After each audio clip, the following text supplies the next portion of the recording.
তো hello friends, আমি সন্দীপ আর আপনারা দেখছেন লার্নিং দুনিয়া 2.0 ইউটিউব চ্যানেল। প্রাথমিক শিক্ষক নিয়োগ প্রক্রিয়াতে সপ্তাহান্তে শুরু হলো হুলুস থুলুস কাণ্ড। ইতিমধ্যে একটি চাঞ্চল্যকর আপডেট উঠে আসছে সরাসরি প্রাথমিক শিক্ষক নিয়োগকে কেন্দ্র করে। তো সংশ্লিষ্ট জেলার ডিপিএসসিগুলিতে অভিযানের ডাক দিলেন চাকরিপ্রার্থী মঞ্চের সদস্যরা। কেন ডাক দিলেন, কী কারণে ডাক দিলেন, কোন রিকোয়ারমেন্ট অনুযায়ী ডাক দেওয়া হলো, এই আন্দোলনের অবশ্যই মেন টপিকটা আজকের এই ভিডিওটির মাধ্যমে তুলে ধরবো। তাই সম্পূর্ণ ভিডিওটিকে মনোযোগ সহকারে দেখার চেষ্টা করুন।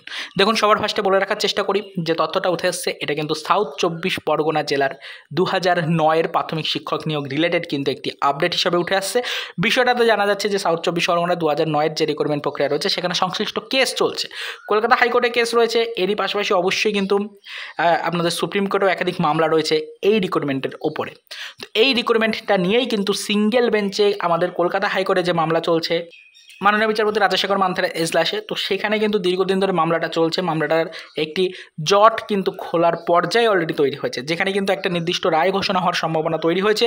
সেই রায়টা কিন্তু আপাতত ঘোষণা করা সম্ভব হচ্ছে না বিচারপতির পক্ষ থেকে। তার কারণ অলরেডি সেম এই রিক্রুটমেন্টের ওপরই আরও একটা কেস কিন্তু চলছে সুপ্রিম কোর্টে এবং হাইকোর্টে, দুই জায়গাতেই কেস চলার কারণে আপাতত হাইকোর্টে একটি নির্দিষ্ট রায় প্রদান করার পরিস্থিতি তৈরি হলেও সেরকমভাবে বিচারপতি কিন্তু সেই রায়টা প্রকাশ করার কোনো পারমিশন পাচ্ছেন না।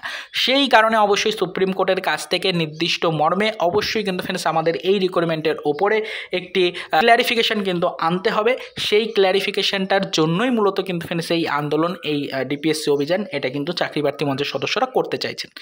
অলরেডি কিন্তু এই বিষয়ের উপর একাধিক আপডেট উঠে আসে, যেখান থেকে জানা যাচ্ছে যে আমাদের কলকাতা হাইকোর্টে যে কেসটা চলছে বা যে মামলাটা চলছে সেই মামলার একটি নির্দিষ্ট পর্যায়ে অলরেডি চলে এসেছে, যেখানে বিচারপতি কিন্তু একটি নির্দিষ্ট রায় ঘোষণা করতে পারবেন। সেই রায়টা যাতে ঘোষণা করতে পারেন তিনি, সেই কারণেই কিন্তু ফ্রেন্ডস অবশ্যই কলকাতা হাইকোর্টের একটি ক্লিয়ারেন্স জমা দিতে হবে, সুপ্রিম কোর্টের একটি ক্লিয়ারেন্স কলকাতা হাইকোর্টে জমা দিতে হবে, যাতে পারমিশনটা পায় কলকাতা হাইকোর্ট যে নির্দিষ্ট একটি রায় চাকরিপ্রার্থীদেরকে প্রদান করার। তো সেই ক্লিয়ারেন্সটার জন্যই কিন্তু বহুবার চেষ্টা করছে চাকরিপ্রার্থী মঞ্চের সদস্যরা, তবে সেরকমভাবে সুপ্রিম কোর্টে আপাতত কিন্তু ভ্যাকেশনের কারণে একাধিক প্রবলেম চলছে। সেখানে কিন্তু নির্দিষ্ট বেঞ্চ না পাওয়ার কারণে আপাতত কেসগুলো উঠছে না, কেসের কোনো সরাসরি আপডেট কিন্তু উঠে আসছে না। সেই কারণেই কিন্তু মূলত চাকরিপ্রার্থী মঞ্চের সদস্যরা আরও একবার সিদ্ধান্ত নিয়েছেন সংশ্লিষ্ট জেলার ডিপিএসসি অভিযানের। অলরেডি যা আপডেট উঠে আসে সেটা হচ্ছে যে ডিপিএসসি অভিযানের কথা উঠে আসে, সেটা 2009-এর আমাদের প্রাথমিক শিক্ষক নিয়োগ রিলেটেড একটি মামলা। সেটার কারণেই মূলত কিন্তু সাউথ 24 পরগনা জেলার ডিপিএসসি অভিযানের সিদ্ধান্ত নিয়েছেন চাকরিপ্রার্থী মঞ্চের সদস্যরা। আগামী সোমবার কিন্তু এই সিদ্ধান্ত নেওয়া হয়েছে।